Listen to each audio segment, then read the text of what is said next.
Cycle Wars, The Power Awakens is an episode of the Degrees of Freedom Project videos on chemical and thermal principles. Definitions and additional details can be found in the webpage link in the description. This video, Cycle Wars, The Power Awakens, introduces the equations used to model the common air standard cycles and analyze the Carnot cycle. The next video, Cycle Wars, The Rise of Otto Cycles, analyzes the Otto cycle, the diesel cycle, the Ericsson cycle, the Stirling cycle, and the Brayton cycle and the turbojet engine cycle. All of the air standard cycles are made up of the different combinations of the four basic ideal gas processes that we discussed in the ISO Chronicles. The first law saga is a gas video. First up is the isentropic process, where Q equals 0 and delta S hat equals 0, which we will abbreviate as IE. Next is the isothermal process, abbreviated IT, where delta T equals 0. Next is the isochoric process, IC, where delta V hat equals 0. And finally is the isobaric process, abbreviated IB, where delta P equals 0. In addition, in this video, for ease of calculation, we're going to assume that C sub V and C sub P are constant. Gamma is equal to C sub P over C sub V. The equations that we are going to use work for any case where you can assume C sub P and C sub V are constant. But for air, you would want to use the value C sub V equals 5/2 R, C sub P equals 7/2 R, and gamma equals 1.4. Here are the steps in the common air standard cycles. First of all, the one that we've already done, the Carnot cycle, is an isentropic compression, an isothermal expansion, an isentropic expansion, and an isothermal compression. Next is the Otto cycle, which is an isentropic compression, an isochoric heating, an isentropic expansion, and an isochoric cooling. Next is the diesel cycle, which has an isentropic compression, followed by an isobaric expansion, then an isentropic expansion, followed by an isochoric cooling. Then we have the Brayton cycle, which is an isentropic compression, isobaric expansion, isentropic expansion, and an isobaric compression. This is known as the gas turbine cycle and is closely related to the turbojet cycle. In the turbojet cycle, we have an isentropic compression, an isobaric expansion as the fuel is burned, an isentropic expansion to drive a turbine, followed by the isentropic expansion through the jet nozzle to increase the velocity exiting the jet. Next is the Ericsson cycle, which is isothermal compression, isobaric heating, isothermal expansion, and isobaric cooling. Finally is the Stirling cycle, which is an isothermal compression, isochoric heating, isothermal expansion, and isochoric cooling. I will now summarize the results from the ISO Chronicles. This first law saga is a gas video for isentropic, isothermal, isochoric, and isobaric steps. The notation is that the initial state of the step or process is state 1, and the final state for the step or process is step 2. We're not re-deriving the equations in this video, we're just summarizing the results. We're giving the formulas in terms of intensive variables, so V, U, H, and S will have hats on them. Strictly speaking, they're circumflexes, but we'll call them hats for short. However, when we take the ratio of two properties, it doesn't matter if they're the extensive or intensive version, so V1 over V2 is the same as V hat 1 over V hat 2. Q and W don't take hats, but writing Q over N and W over N gets tiring, so you have to determine from context whether Q and W are total or per mole or per mass. The vast majority in this video are per mole. First is an isentropic step. The final temperature over the initial temperature is the initial volume over the final volume to the gamma minus 1 power, which is also equal to the final pressure over the initial pressure to the gamma minus 1 over gamma power. The final pressure over the initial pressure is equal to the initial volume over the final volume to the gamma power. Q for the process is 0, as it is adiabatic and reversible. The work for the process is the same as delta U hat, which equals C sub V times T2 minus T1. And being isentropic, the entropy at 2 equals the entropy at 1. For an isothermal step, we have that the final temperature equals the initial temperature, since it's isothermal.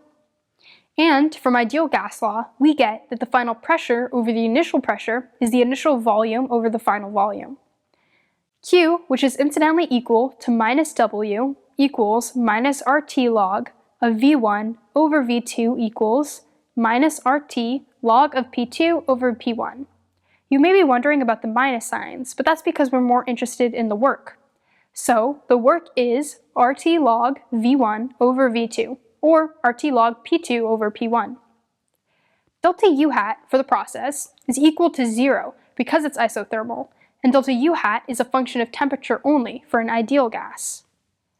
The change in entropy, S2 minus S1, is R log of P1 over P2, or R log of V2 over V1.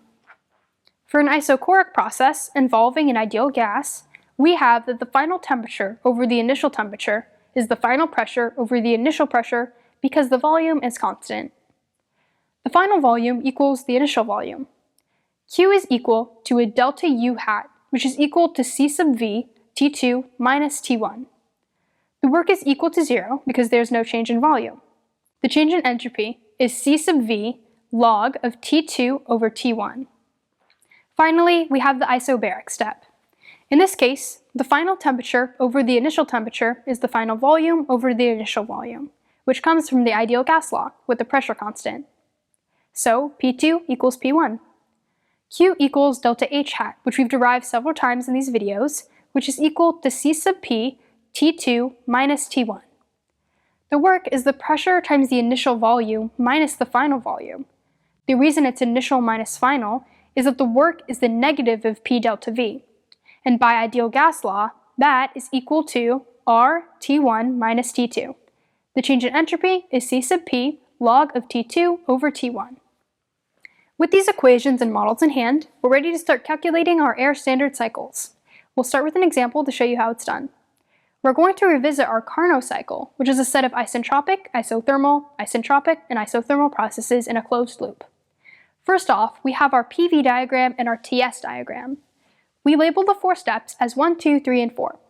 Then, we label the endpoints or end states of these steps as points A, B, C, and D, as shown on both the diagrams. So, we calculate the net work by finding the correct expression from our summary of the 4 types of steps and plugging in the endpoints from the diagram. For step 1, we get C sub V TB minus TA. For step 2, we get RTB log of PC over PB. For step 3, we get C sub V TD minus TC. And for step 4, we get RTA log of PA over PD. In the previous video, we discussed the relationships among the pressures at A, B, C, and D. When we substitute in those relationships, we finally get that the net work is RTA minus TB times the log of PB over PC. Calculating Q hot, which occurs in step 2, we get that Q hot is RTB log of PB over PC. We can then calculate the thermal efficiency of this cycle as minus W net over Q hot, and that's minus RTA minus TB log BP over PC, divided by RTB log PB over PC, which still equals TB minus TA over TB, which equals 1 minus T cold over T hot. So we do recover the Carnot efficiency. In the remaining air standard cycles, 2 of the things to examine as parameters regarding efficiency are the compression ratio and the pressure ratio. We'll examine these first for the Carnot cycle. The compression ratio is the volume at the beginning of the isentropic compression step, divided by the volume at the end of the isentropic compression step. So a 14:1 compression ratio means that the volume is initially 14 times larger than when it's completely compressed. Likewise, the pressure ratio is the ratio pressure at the end of the isentropic compression step divided by the pressure at the beginning of the isentropic compression step. As we've derived earlier, T cold over T hot is the compression ratio to the 1 minus gamma power, or the pressure ratio to the 1 minus gamma over gamma power. With that, we can plug into the Carnot efficiency of 1 minus T cold over T hot, and we get the efficiency of an air standard Carnot engine is 1 minus the compression ratio to the 1 minus gamma, or 1 minus the pressure ratio to 1 minus gamma over gamma. Here, we have a graph showing the efficiency of the Carnot engine versus the compression ratio. Here, we have a graph showing the efficiency versus the pressure ratio. You'll note that both efficiency graphs show diminishing returns. Between a compression ratio of 5 and a compression ratio of 10, the efficiency increases by about 0.14. Between 10 and 15, it only increases by about 0.05. We'll talk more about it when we do the Otto cycle. The takeaways from this video are 1.